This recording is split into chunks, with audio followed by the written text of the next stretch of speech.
శాసనసభ నుంచి బీఆర్ఎస్ సభ్యులు వాకౌట్ చేశారు. ఫార్ములా ఈ రేస్పై చర్చకు స్పీకర్ అనుమతించినందుకు నిరసనగా బీఆర్ఎస్ ఎమ్మెల్యేలు వాకౌట్ చేశారు.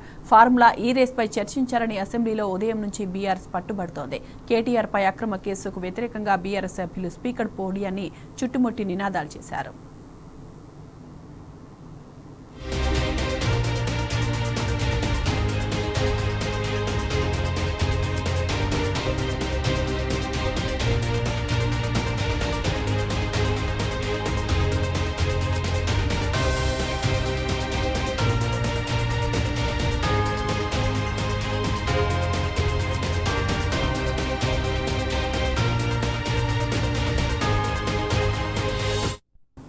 ఇక ఇదే అంశానికి సంబంధించిన పూర్తి డీటెయిల్స్ మా ప్రతినిధి లివిల్ అందిస్తారు. లివిల్ చెప్పండి, బీఆర్ఎస్ సభ్యుల వాకౌట్ కు సంబంధించిన అప్డేట్స్.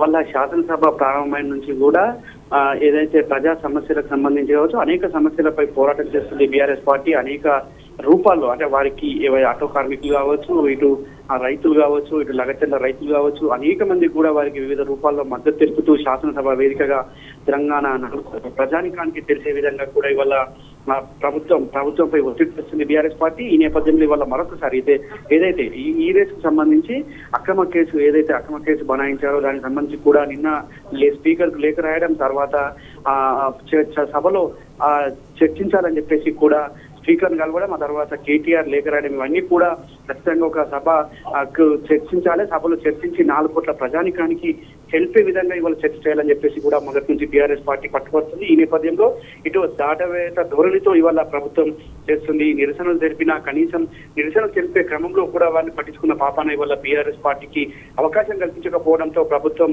మరొకసారి తన కుట్ర బుద్ధిని వల్ల చాటుతుందని చెప్పేసి కూడా బీఆర్ఎస్ శ్రేణులంతా చెప్తున్నాయి. ఇవాళ ఏదైతే ఉదయం అనేక సందర్భాల్లో కూడా ఇటు మాజీ మంత్రి హరీష్ రావు కావచ్చు, ఇతరులు కూడా నిరసన తెలిపారు.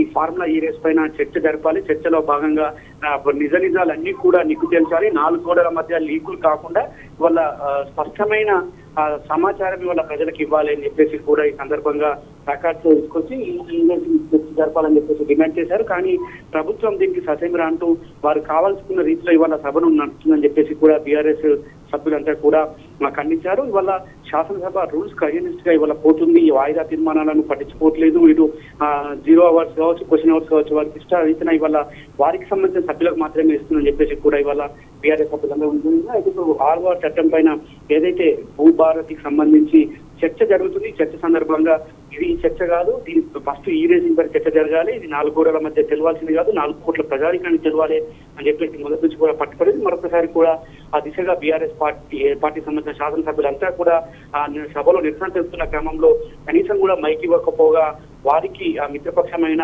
ఎంఐఎం కూడా వారికి వంటపడడం, వారితో చెప్పించే ప్రయత్నం చేయడం కూడా ఇదంతా కూడా బీఆర్ఎస్ పార్టీ మేము వాకౌట్ చేస్తామని చెప్పేసి సభ నుంచి బయటకు వచ్చారు.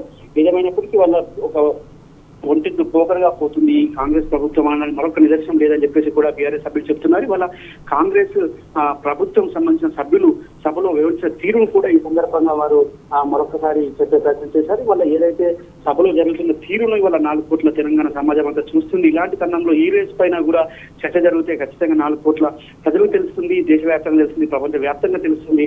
మీరు ఎందుకు చర్చ జరపచేయాలని చెప్పేసి కూడా మరొకసారి నిలదీశారు. ఏదేమైనప్పటికీ వాళ్ళ తెలంగాణ సమాజం అంతా కూడా శాసనసభ వైపు చూస్తున్న క్రమంలో ఈ రేస్ పై చర్చ జరగాలని బీఆర్ఎస్ మొదటి నుంచి కూడా డిమాండ్ చేస్తుంది. ఆ దిశగా చర్చకు అనుమతించకపోగా ఏదైతే వారు పెట్టాలనుకున్న బిల్లులను పాస్ చేసుకునే విధంగా ఆ ప్రభుత్వం ముందుకు పోవడంతో సభ నుంచి వాకౌట్ చేస్తున్నట్టు బీఆర్ఎస్ ఎమ్మెల్యేలంతా కూడా బయటకు వచ్చారు. మమత. రైట్ లివిల్, థ్యాంక్ యూ.